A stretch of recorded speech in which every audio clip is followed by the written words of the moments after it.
तो जो आज का हमारा टॉपिक है उसका नाम है डाइपोल मोमेंट। ठीक है, तो फिर अब देखो डाइपोल मोमेंट जो होता है हम फिजिक्स में ही पढ़ते हैं, इलेक्ट्रोस्टैटिक्स में।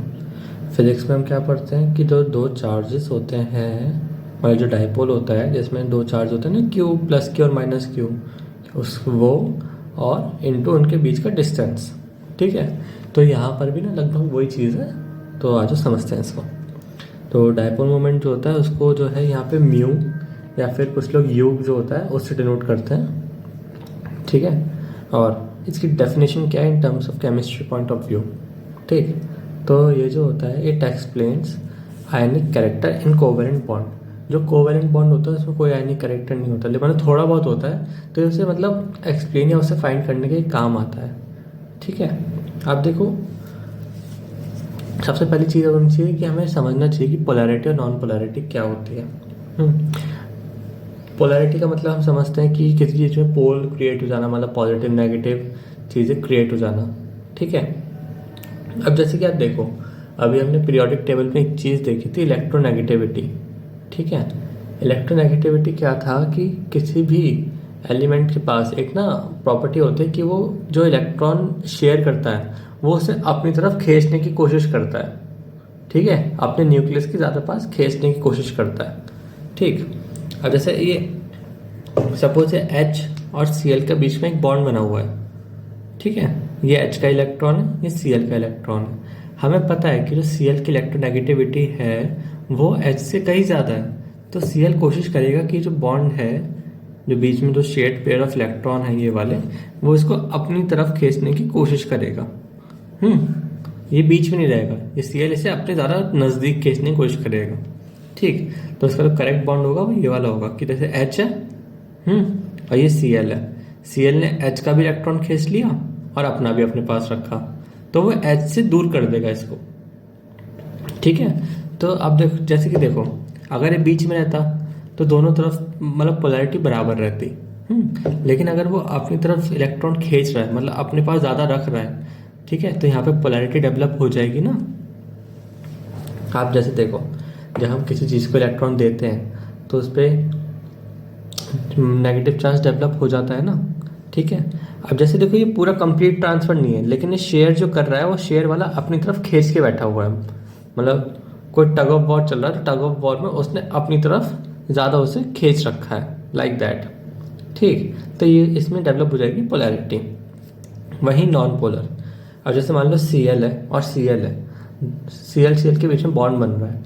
ठीक, तो दोनों की पावर सेम है, दोनों की पावर सेम है, तो जो दोनों अपने इलेक्ट्रॉन शेयर करेंगे वो दोनों के बीचों बीच में बैठे रहेंगे।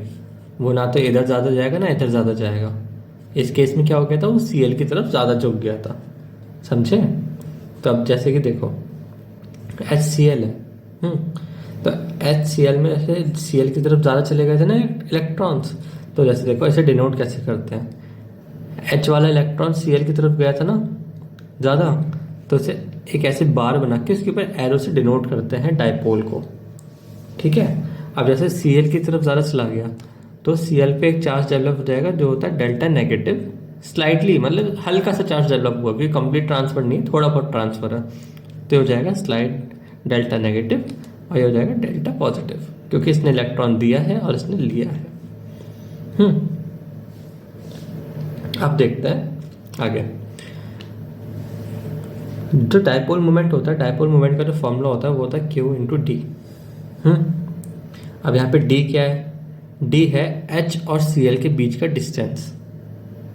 ठीक है, D है जो दो एलिमेंट है उनके बीच का डिस्टेंस। ओके, तो ये हो जाएगा Q मतलब चार्ज और इंटू D इनके बीच का डिस्टेंस। चलिए अब आगे चलते हैं।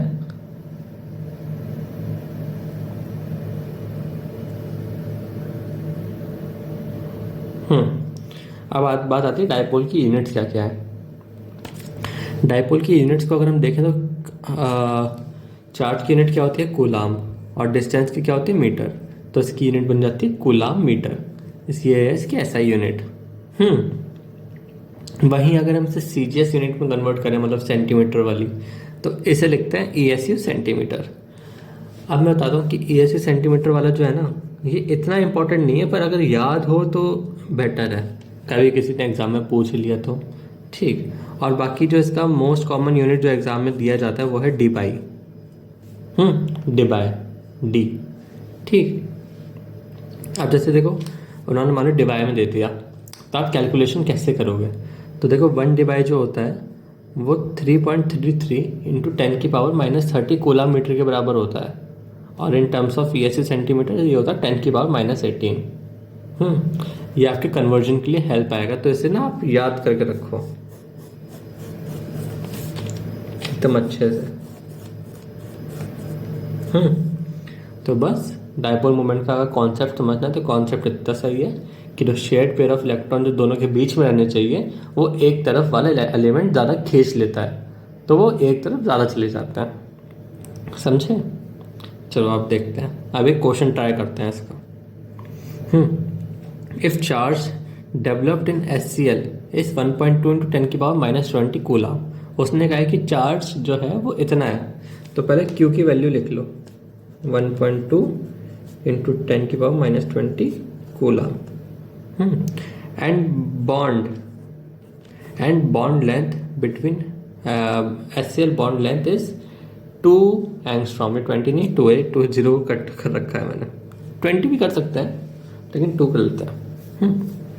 तो बॉन्ड लेंथ हमने डी से जो है वो है 2 एंगस्ट्रॉम।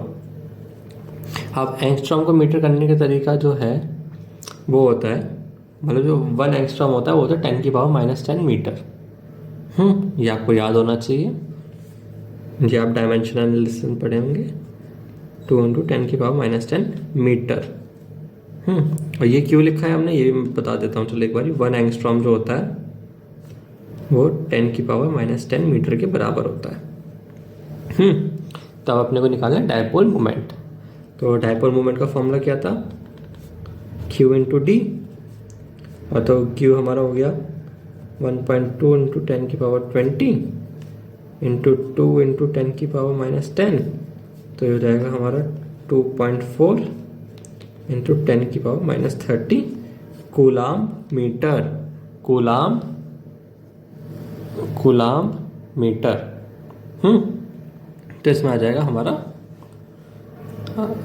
Dipole moment. अब जैसे देखो कूलाम मीटर आ गया। अब मान लो इन्होंने ऑप्शन में हमें दे दिया डिबाई। अगर डिबाई दे दे फिर हम क्या करेंगे? हम फिर से फंस सकते हैं।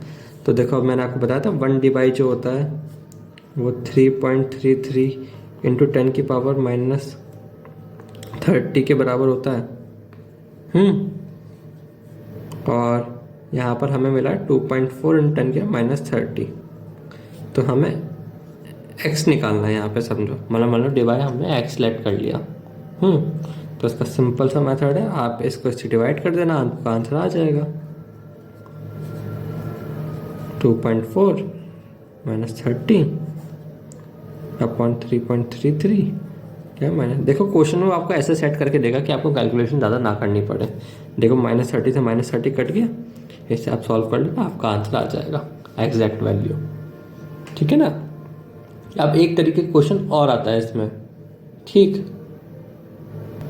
अब एक तरीके का क्वेश्चन ये आता है, if dipole moment of HCl bond is 2.4 Debye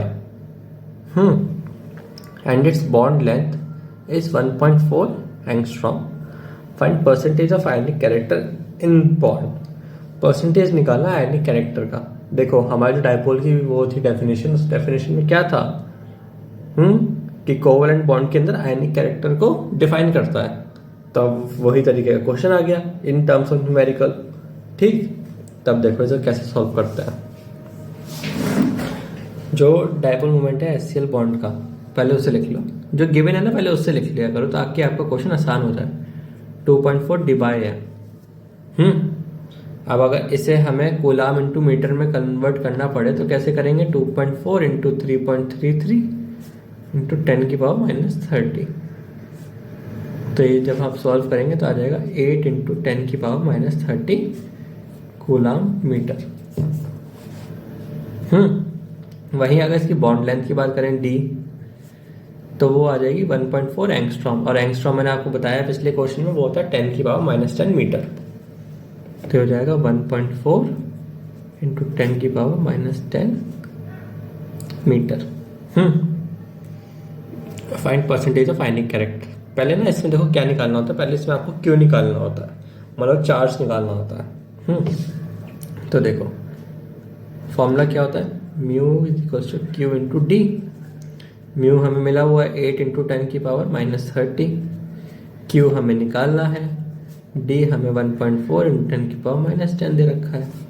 तो हम क्यू निकालेंगे इसका, तो 8 इंटू 10⁻30 और 1.4 इंटू 10⁻10, इसे ऐसे करके सॉल्व कर लेंगे।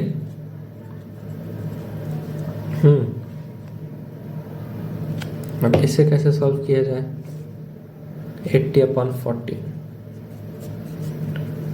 70 10 0 7 5.7, ये हो जाएगा हमारा 5.7 इंटू 10⁻⁻20 कूलाम।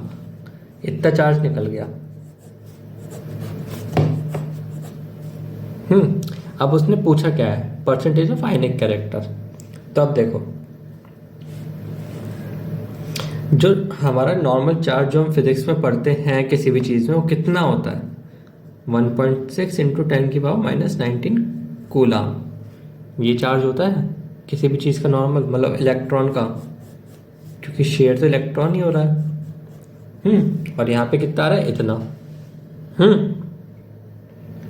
तो अब दिखाओ कि कितना शेयर हुआ है, क्योंकि देखो मैं बताता हूँ आपको, जो कोवलेंट बॉन्ड होता है उसमें इलेक्ट्रॉन शेयरिंग में जाता है, कभी भी कंप्लीट ट्रांसफर नहीं होता। कंप्लीट ट्रांसफर होता है आयनिक बॉन्ड में। अगर कंप्लीट ट्रांसफर होता है तो आपका इतनी ही वैल्यू आती, लेकिन क्योंकि वो शेयरिंग में जा रहा है तो वैल्यू ऑब्वियसली इससे कम ही आनी है, इससे कम ही आएगी।